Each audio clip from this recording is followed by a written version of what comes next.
Hello! Hello everyone and welcome back. We're here again, another video. I have survived just about after my traumatic experience.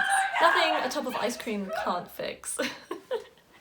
Of course, I'm referencing my latest video which I posted, Resident Evil.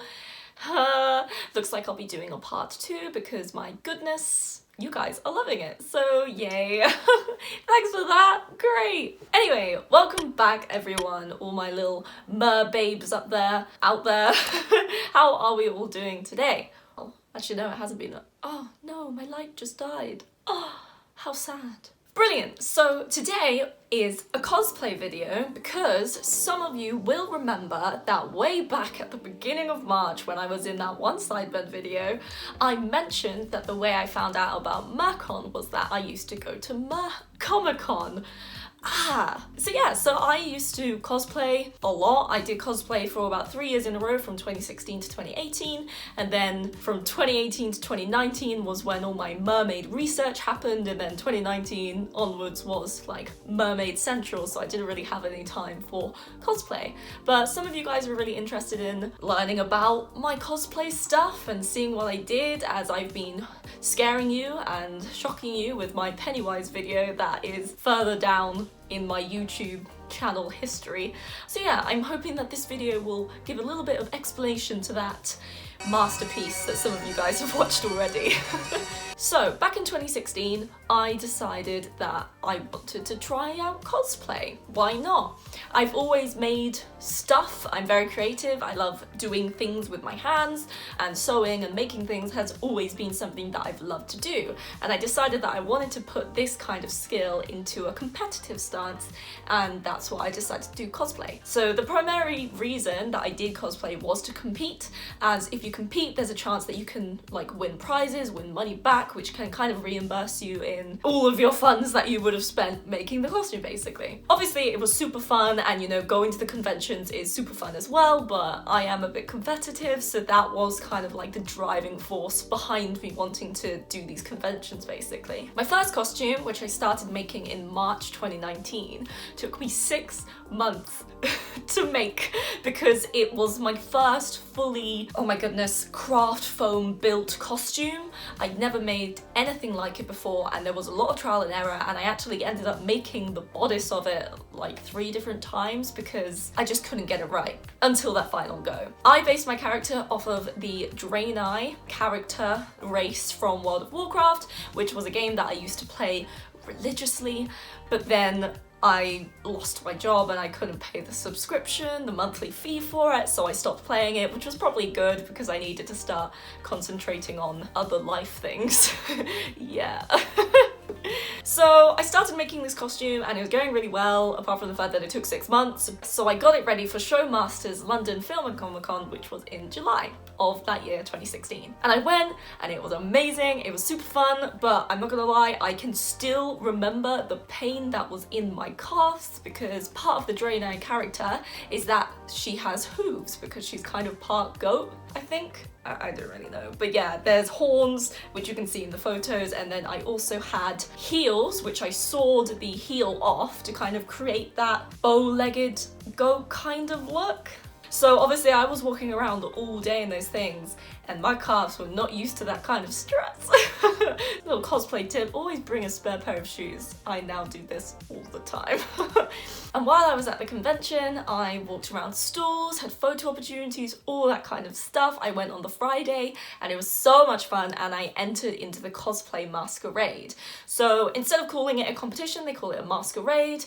I think it's just more friendly and to encourage more people to kind of join in, because competition is quite like in your face, you're in a competition, whereas masquerade it's like, oh wow, cool, we're in like a ball kind of thing. So I went out, I think I didn't have any theme music with me, so I'm pretty sure I just strutted out onto the catwalk to Uptown Funk by Bruno Mars. Yes, pretty sure. And yeah, strutted my stuff. And I actually ended up winning the overall cosplay competition of the entire Friday running, which was just insane. And you can enjoy this really super blurry and shoddily filmed footage of me winning said title. Blame my friends for that beautiful camera work. And yeah, I was so shocked because it was my first ever cosplay and I definitely wasn't expecting to get anything back from it. I was, yeah, basing it all on practice and to kind of learn what to do next time. So the fact that I won, I was like, damn, okay, maybe I should do more of this. So I did. I actually ended up taking a bit of a break, kind of, from cosplay. I think, I don't know, stuff was going on. I think I was in secondary school. No, I was in college. And I don't know, I was just getting stressed and didn't have time for cosplays, I guess.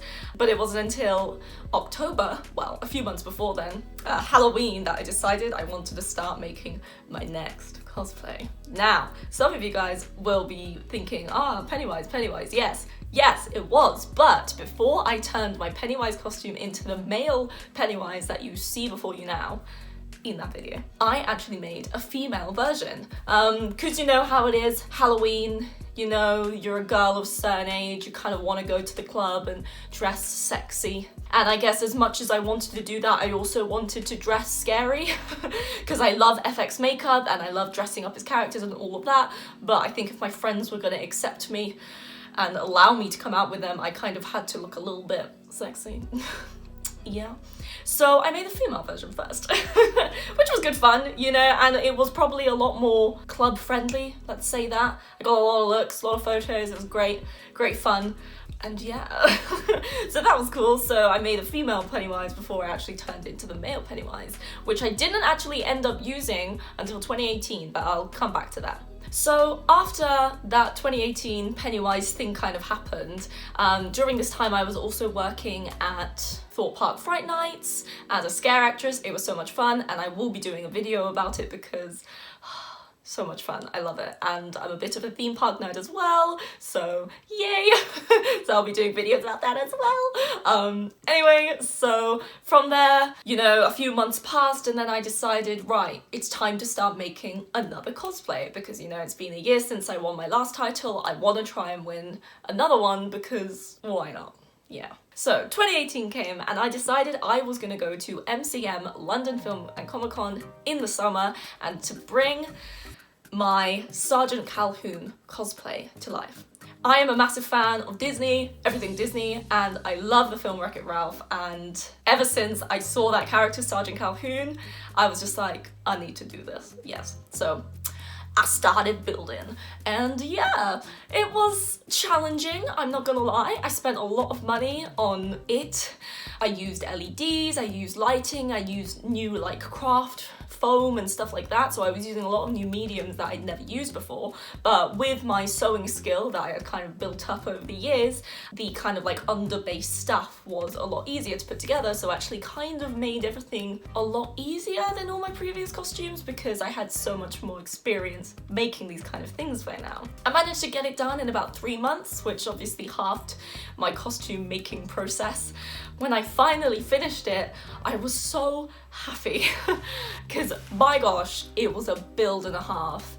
Oh gosh, yeah, I mean, it was amazing and I still love that costume. Unfortunately, one thing that is a shame about my costume is the durability aspect. They're kind of a one-wear wonder and that's something I want to work on for the future, but I think it's just a case of kind of doing more research and making sure everything sticks. So I went to the convention and it was so much fun. It was so good going back to a convention after so long, and I ended up going for 2 days, Saturday and Sunday, with 2 different costumes. And on the Saturday I went as Sergeant Calhoun and on the Sunday I went as Pennywise. During this time I had also changed my Pennywise costume into the male Pennywise, which was a lot more film accurate, and that's one of the things that the Cosplay Masquerade competitions look for, is they look for accuracy. One of the main reasons I absolutely loved and do still love competing in cosplay is because it's totally 50-50 the way that it's judged. One of the biggest conflicts I've had in my life in general is whether I want to do creative stuff like making costumes and making props and doing behind the scenes things, and then also performing. So they have always been clashing, and I found that with cosplay it was a perfect platform to kind of put myself all out there and be judged 50-50, and it was brilliant. So on the Saturday yesterday, competing as Sergeant Calhoun, I actually came third, I think, third or fourth, so I was really, really happy with that. The people who came before me were insane, their costumes were amazing, and to be honest, I was just so happy to be back on the stage. I still remember walking up the ramp and onto the stage and just seeing so many people in the audience. It was insane. I just didn't realize there was that many people watching. And then, you know, Sunday, I ended up driving to the convention instead of taking the train like I did on the Saturday because, you know, clowns in public, probably not the best idea. Yeah. And with my male Pennywise costume, which was so much fun, obviously I will link the video so you can actually watch my performance. And with that costume, I came second, which I was so happy about, and it was amazing. And in fact, actually one of the judges came up to me after the show to actually let me know how much of a close call it was, and that there was only two things from my costume which kind of stopped me from winning the overall thing. And it was that my wig was red, not orange, and that there was a red trim on the bottom of my corset. I shouldn't be there. But you know, I plan to bring Pennywise back at some point, maybe later this year, I don't know. And obviously if I'm gonna compete with him again, I will be changing it and taking those feedbacks on board and making it the best it can be, so maybe I can win, who knows. So that was 2018, and then obviously, yeah, as I've said, you know, 2019 was the mermaid thing, and then 2020 was the Rona, but I did end up making a costume in 2020. I'm a stilt walker as well, I'll be doing a video on that too, and I ended up making a Halloween demon kind of dead deer costume just to scare my neighbours for Halloween, because why not? That's pretty much it. That was an extremely quick whistle-stop tour of my entire cosplay history. Obviously, if you guys are interested in this kind of thing, I'm more than happy to talk more about it because I love it, and I definitely have big cosplay plans for the rest of the year. I'm excited to get back to it. I will be doing like the odd video here and there, like keeping you guys up to date with my costume plans, because one of the ones I really want to do is Yennefer from The Witcher. Yes, because I love the Netflix show, and I finished playing The Witcher 3 on PS4 and it was so much fun. So yay. So yeah, that's definitely one I'm going to be wanting to do, and then also some Disney cosplays, other stuff. So I'll be keeping you up to date and everything. Anyways, thank you so much for watching, tuning in. If you've managed to get all the way here to the end, thank you so much. And yeah, if you're not already, if you're liking what you're seeing, please do subscribe. It would be great to have you join my mermaid kind of pod thing that's going on here, you know, come join the squad. And yeah, we shall see you, me, the royal we, shall see you soon, hopefully. Yay. Thanks guys, bye.